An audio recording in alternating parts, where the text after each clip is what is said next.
모두 앉으시기 바랍니다. 한 주간 편안하셨습니까? 주님께서 내리시는 정과 평화가 여러분 모두에게 가득하시기를 빕니다. 이제 무더위가 시작되는 6월 마지막 주일입니다. 한 주간 저마다의 삶터에서 짊어졌던 짐도 미처 풀지 못한 마음의 매듭도 이 제단 앞에 내려놓는 참된 쉼의 시간이 되기를 바랍니다. 요즘 많은 분들이 월드컵 경기 소식에 마음을 졸이고 있습니다. 안타깝게도 우리 대표팀의 운명이 자력이 아닌 다른 경기의 결과에 달려 있다고 합니다. 생각해보면 우리 인생도 이와 닮아 있습니다.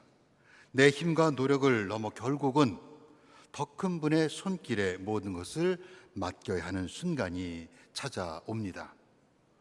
오늘 드리는 이 성찬례가 나의 주도권을 내려놓고 주님께 온전히 의탁하는 은총의 시간이 되기를 바랍니다. 성부와 성자와 성령의 이름으로 말씀드립니다. 오늘 전래 독서의 본문들은 무거운 이야기들로 가득합니다. 하느님께서는 아브라함에게 외아들 이삭을 바치라고 하십니다. 시편 기자는 주여 언제까지 견뎌야 합니까? 라고 깊이 탄식하고, 사도 바울로는 죄와 죽음의 이야기를 펼칩니다. 이 말씀들을 듣고 있으면 하느님께 합당한 사람이 되기 위해서는 우리도 예수님께 당하신 광야 시험을 거쳐야 할 것만 같습니다. 우리는 먼저 창세기에서 하느님께서 아브라함에게 아들 이삭을 번제물로 바치라는 본문 앞에 서게 됩니다. 너무도 당혹스럽고 난해한 이야기입니다. 유대 랍비의 전승은 하느님께서 이 명령을 천사를 시키지 않으시고 직접 말씀하신 이유를 전하고 있습니다. 그 어떤 천사도 그런 끔찍한 임무를 맡으려 하지 않았기 때문이라는 것입니다. 그만큼 우리에게도 불편한 이야기로 오늘 본문은 성서에서 끝내 완전하게 설명되지 않는 본문 가운데 하나입니다. 아브라함에게 이삭은 하나님의 약속 그 자체였습니다. 하늘의 별처럼 많은 후손을 주시겠다는 약속이 이 아이 안에 고스란히 담겨 있습니다.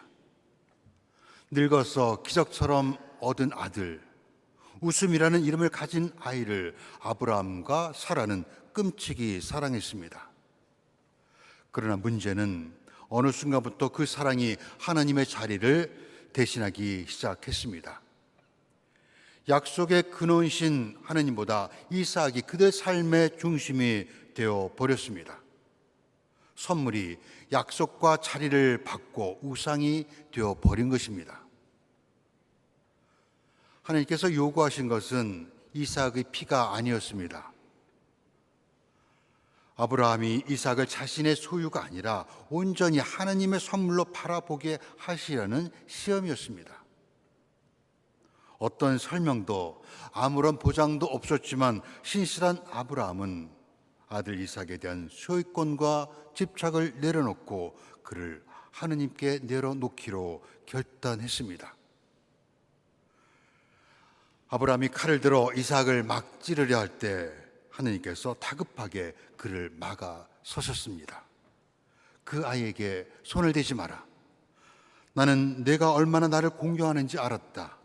너는 하나밖에 없는 아들마저도 서슴지 않고 바쳤다. 아브라함이 이 말을 듣고 고개를 들어보니 양 한 마리가 눈에 들어왔습니다.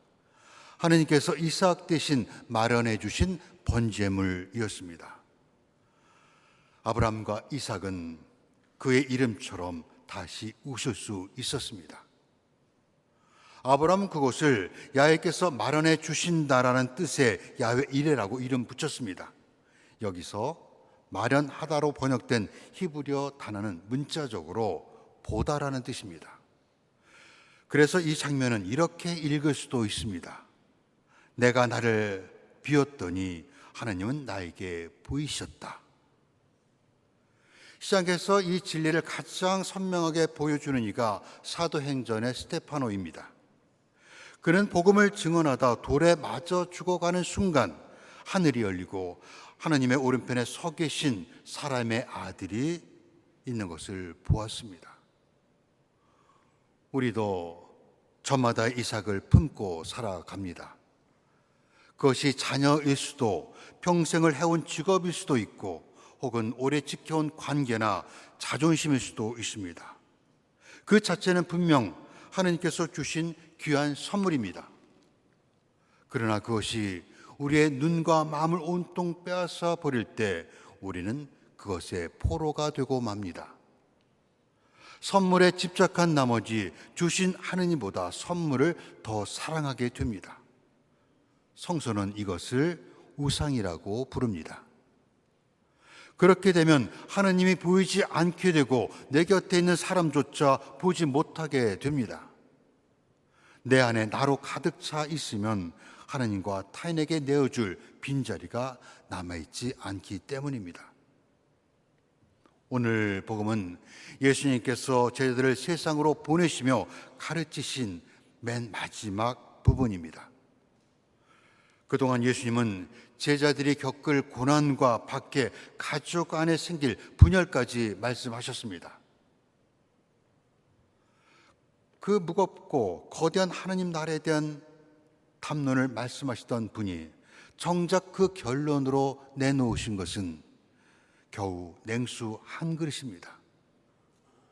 이 보잘것없는 사람 중 하나에게 그가 내 제자라고 하여 냉수 한 그릇이라도 주는 사람은 반드시 큰 상을 받을 것이다. 예수님은 우리에게 세상을 구하라고 하지 않으셨습니다. 그 일은 예수님께서 십자가에서 이루십니다. 다만 예수님께서 마지막 유언처럼 우리에게 남기신 말은 서로 사랑하라는 것입니다. 오늘 복음에서 예수님은 신앙의 영웅인 예언자와 의로운 사람을 차례로 언급하셨습니다. 그러고는 가장 보잘것없는 사람 하나에게 냉수 한 그릇을 내어주는 사람을 그들과 같은 자리에 세우셨습니다. 고작 냉수 한 그릇으로 무엇이 달라지겠느냐고 여기실지 모릅니다. 로렌 아이즐리의 불가사리를 던지는 사람이라는 에세이를 보면 어떤 사람이 해변에 밀려온 헤아릴 수 없이 많은 불가사리를 하나씩 바다에 던지고 있었습니다. 지나가던 사람이 왜 그런 일을 하냐고 묻자 바다로 던져주지 않으면 말라 죽기 때문이라고 대답합니다. 그렇게 몇 마리를 던져준다고 해서 무슨 차이가 있겠습니까? 그가 다시 대답합니다. 내가 바다로 던진 그 불가사리에게는 세상의 어떤 차이보다 클 것입니다. 우리가 건넨 냉수 한 그릇이 생명을 살립니다. 예수님은 이번만 그러신 것이 아닙니다. 마태오복음의 끝에서 예수님은 더 분명히 말씀하십니다. 너희가 여기 가장 보잘것없는 사람 하나에게 해준 것이 곧 나에게 해준 것이다. 그러니 작은 사람을 맞아들이는 일은 단순히 가벼운 친절이나 자선에 머물지 않습니다. 한 사람을 진정으로 맞아들인다는 것은 내 안에 그를 위한 공간을 내어주는 것입니다.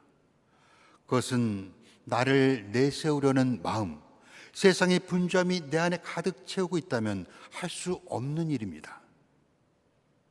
그렇다면 지금 나의 마음을 빼앗고 있는 나의 이삭은 무엇입니까? 어제는 내 안에 욕망, 허영, 집착을 비웠지만 오늘 다시 가득 차 있는 자신을 발견하고는 합니다. 비움은 단번의 회심 사건이 아니라 평생에 걸친 신앙의 길입니다.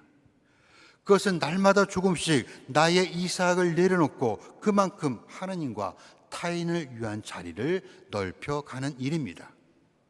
그렇게 우리 자신을 조금씩 내어드릴 때 우리는 비운 만큼 보게 되고 비운 만큼 사랑하게 되고 사랑하는 만큼 다시 채워집니다. 그렇게 냉수 한 그릇을 건네는 작은 일들을 통해 우리 자신이 조금씩 그리스도의 사람이 되어 갑니다. 오늘 이야기와 정반대되는 이야기가 있습니다. 한 부자 청년이 예수님을 찾아와 영생을 얻으려면 어떻게 해야 합니까? 라고 묻습니다. 예수님은 내 소유를 다 팔아 가난한 사람들에게 주어라 하고 말씀하십니다. 하지만 하느님보다 자신의 소유를 더 사랑했던 그는 자신의 것을 포기할 수 없었습니다. 아브라함이 이삭을 내어드렸을 때 하느님의 선물로 다시 되돌려 받았다는 것을 부자 청년은 끝내 깨닫지 못했습니다. 예수님은 너희를 맞아들이는 사람은 나를 맞아들이는 것이고 나를 맞아들이는 사람은 나를 보내신 분을 맞아들이는 것이다 라고 말씀합니다. 같은 진리를 히브리서 저자는 나그네를 대접하다가 자기도 모르게 천사들을 대접한 사람도 있다고 일깨워 줍니다. 지극히 작은 일을 맞아들이는 것을, 그를 보내신 그리스도를 맞아들이는 것이고, 그리스도를 맞아들이는 것은 곧 하나님을 우리 마음에 모시는 것입니다. 이를 바울로의 언어로 말하면 내가 그리스도 안에, 그리스도께서 내 안에 사는 것입니다. 요한복음의 언어로는 너희는 내 안에 머물러 있어라, 나도 너희 안에 머물겠다는 것입니다. 그리스도와 우리와의 신비로운 일치는 그분의 생명이 우리 안에 흐르게 합니다. 우리는 그리스도를 품고 살아가는 사람이며 서로에게 그리스도가 되도록 부름받았습니다. 우리가 누군가에 건네는 냉수 한 그릇은 내 안에 계신 그리스도를 건네는 것이며, 누군가를 맞아들이는 것은 그 안에 계신 그리스도를 환대하는 것입니다.